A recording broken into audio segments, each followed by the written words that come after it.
Eu quero chamar, então, a Nicole Fusco, que se deslocou para Vinhedo e que vai trazer as informações para a gente a partir de agora. Você está na porta do condomínio onde a aeronave caiu, né, Nicole? O que você já encontrou por aí?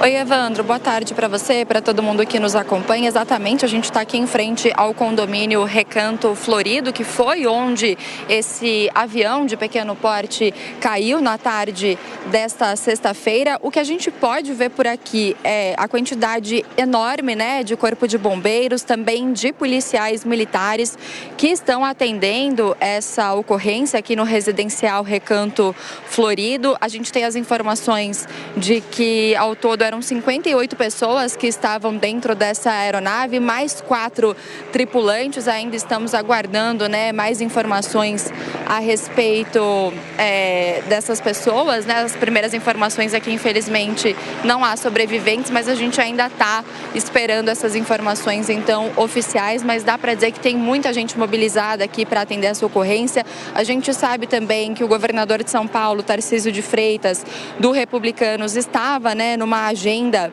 aqui no Espírito Santo e retornou para São Paulo, está a caminho aqui de Vinhedo para acompanhar também essa ocorrência, né, esse acidente que aconteceu então na tarde de hoje. Como você disse, nós saímos ali da Jovem Pan, na Avenida Paulista, por volta das 2h30 da tarde, chegamos agora há pouco aqui em Vinhedo, no interior de São Paulo. A gente ainda também está aguardando pronunciamentos oficiais, né, das autoridades envolvidas. Acredito também que quando o governador chegar, ele deve trazer aí mais informações para a gente.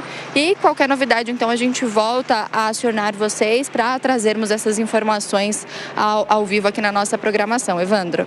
Bom, a Nicole Fusco acabou de acompanhar, né? Acabou de trazer um pouco dos detalhes, é que ela chegou agora mesmo ali em Vinhedo. Nicole, então eu vou liberar você para que você possa procurar essas autoridades, colher mais informações e aí você volta conosco daqui a pouco, assim que você tiver algo aí para que você possa nos atualizar diretamente do local, né? Porque a Nicole está lá em frente ao condomínio aonde esta aeronave caiu. A aeronave que tinha 62 pessoas. Segundo a Prefeitura de Vinhedo, não há sobreviventes e por isso essa mobilização ali no local aonde a Nicole está. Então já nos chame, por favor, Nicole. Bom trabalho para você por aí. Inclusive, né, é uma situação muito consternante, né, que é você justamente chegar nesse local onde acontece um desastre desse e, além de tudo, ainda você tentar colher essas informações de pessoas que estão completamente consternadas, né? Que estão completamente assustadas, apavoradas. A gente tem até uma menção da Rosana de Oliveira, que é uma moradora e que vai contar agora pra gente. Vamos lá. O barulho foi forte, deu tempo das pessoas perceberem que algo estava acontecendo, né? Essa tragédia iria acontecer. Não tinha como o piloto fazer praticamente mais nada, porque ele estava perdendo a altitude muito rápido. Ele estava descendo, ele chegou a bater na árvore que tem na minha casa. A ponta da asa dele chegou a bater, ele pegou um pouquinho a altitude e depois ele rodopiou.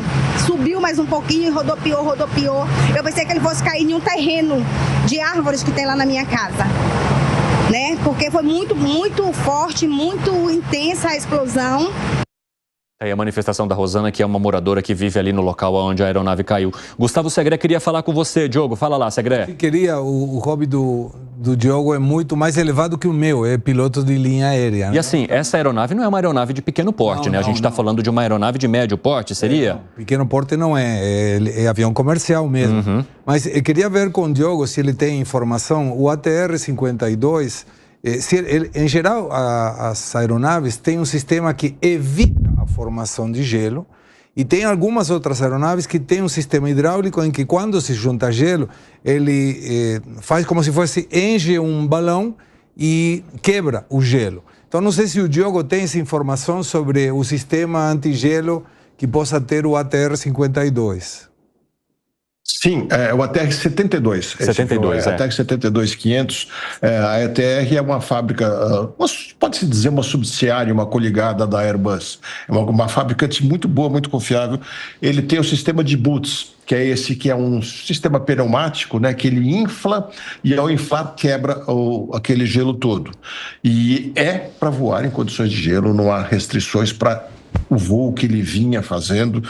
E como eu já disse, Esse Passaredo, agora Voe Pass, é uma companhia com histórico de muita segurança mesmo. Por isso eu estou convencido que o Gelo deve ser parte contribuinte, mas tem que ter uma série de outras sequências que levaram a essa fatalidade que a gente não sabe ainda. Ô Diogo, aqui a impressão que nós temos, né, quando a gente anda com uma aeronave como esse turbo-hélice e depois numa comparação com uma aeronave maior, é a questão ali da sensação mesmo de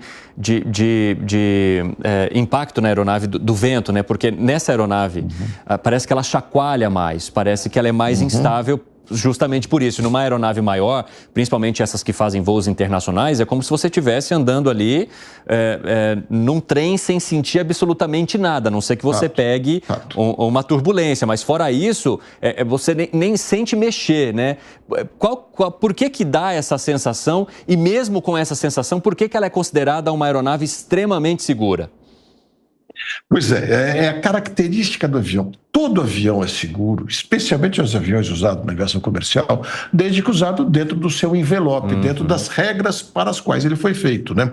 E os turbohélices passam muitas vezes a sensação de serem aviões mais desconfortáveis do que os que a gente costuma voar normalmente, que a gente fala que os aviões a jato, mas que são não exatamente jato, eu falo isso daqui a pouco. Eles voam um pouco mais baixo, eles voam entre 18 e 25, 28 mil pés, o ATR tipicamente nos voos regionais de curta distância, voa ali por volta dos 20 mil pés, que dá coisa de 6 mil metros de altura, mais ou menos. Vamos falar tudo altura para não ficar complicando as pessoas, a cabeça das pessoas. Porque a hélice faz a tração, é diferente do empuxo do motor a jato. Então, essa tração, ela funciona bem onde há um pouco mais de densidade de ar.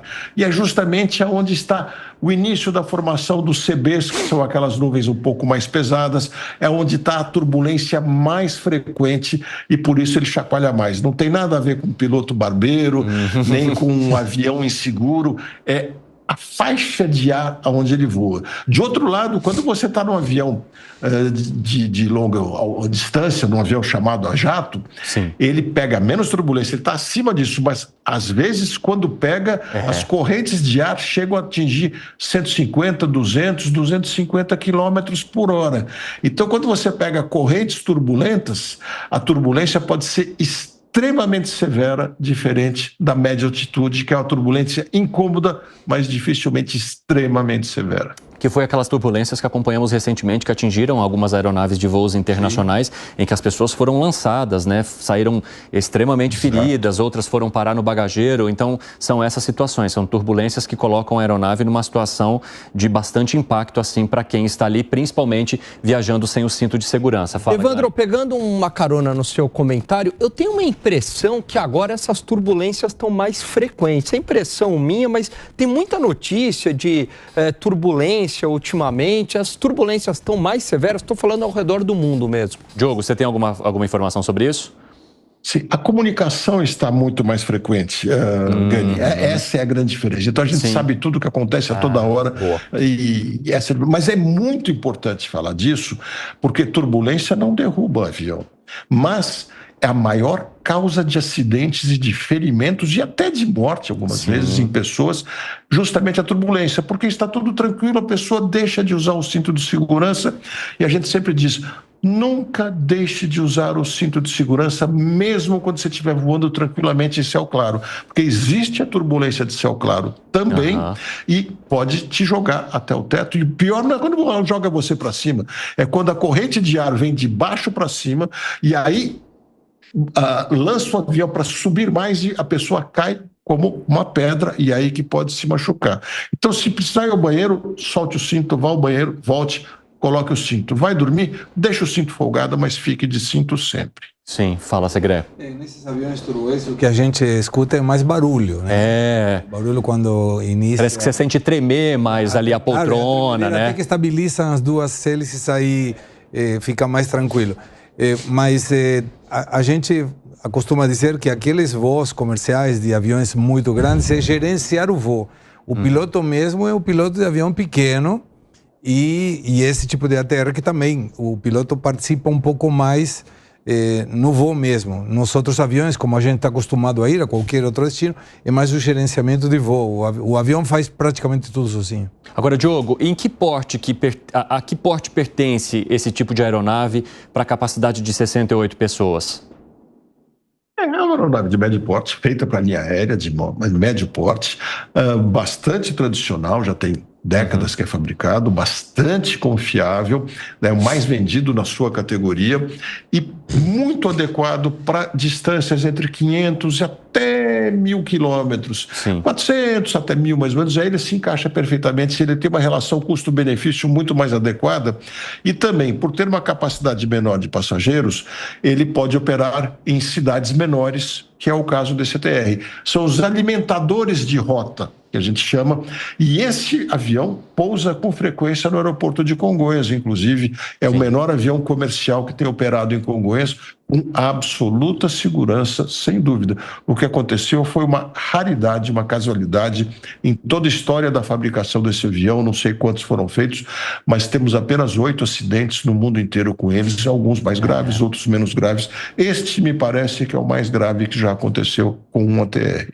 A gente consegue entender, então, e ter a dimensão, né, desse acidente e do significado dessa tragédia, digamos assim, hoje no interior de São Paulo, diante da quantidade tão pequena de situações como esta que aconteceram com essa aeronave até agora, como menciona ali o Diogo da Luz. Eu quero, inclusive, contar para vocês que a Agência Nacional de Aviação Civil informou que está acompanhando a prestação de atendimento às famílias pela empresa aérea, também está adotando as providências necessárias para averiguar a situação regulamentar da aeronave e dos tripulantes. Isso cabe, claro, à Agência Nacional de Aviação Civil. Agora, todo o currículo vai sendo levantado, tudo aquilo que possa ajudar nessas investigações. O pessoal da rádio está conosco agora também, estamos unidos em todas as plataformas. Bem-vindos vocês que chegam agora ao 3 em 1. Hoje nós estamos numa cobertura especial da queda de uma aeronave em Vinhedo, uma aeronave que saiu com 62 pessoas, 58 passageiros e 4 tripulantes de Cascavel, no interior do Paraná. Faria um pouso em Guarulhos, aqui ao lado de São Paulo, mas infelizmente essa rota foi impedida, né?